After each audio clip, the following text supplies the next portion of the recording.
Michael Flynn pleaded guilty to lying to the FBI. Well, now President Trump is calling the law enforcement agency, the FBI, tainted and dishonest. Political analyst Wendy Patrick joins us now with more on this fallout. Good morning, Wendy. Good morning. Okay, can we start with this? So the president tweeted over the weekend, reading in part, "I had to fire Flynn because he lied to the vice president and the FBI.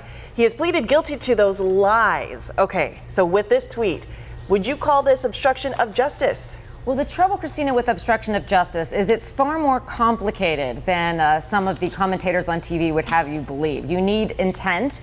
You need to have the intent specifically to do exactly that, to obstruct justice. Now, we live in a day and age where technology has outpaced the law in terms of evidence. Let's take this tweet as an example. You also remember that one of Trump's lawyers came forward yesterday and basically said, hey, I wrote that tweet. The president didn't write it.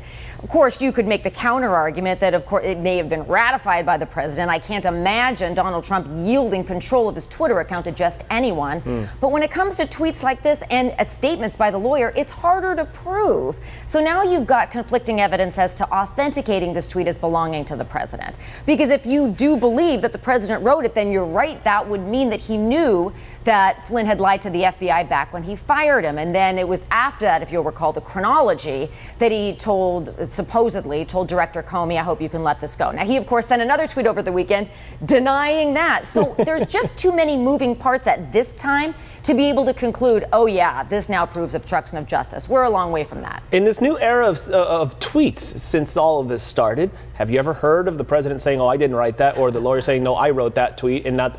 Was this new, or what is this?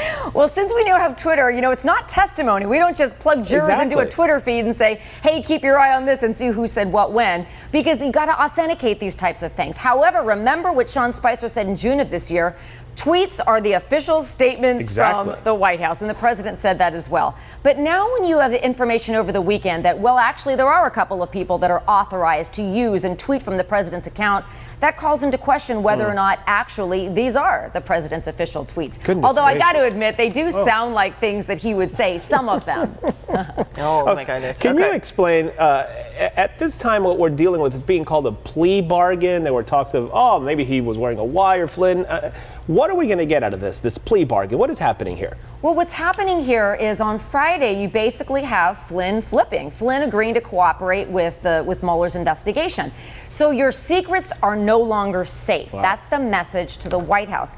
But are there any secrets that are going to prove collusion? I hate to use that term because it's not a legal term. Well, Trump doesn't seem like he's worried, but honestly, I don't know that you and I and Christina would know, or the rest of the world, when Trump is and isn't worried, because he's only got one front. He's only has one image. We've not seen cracks in that.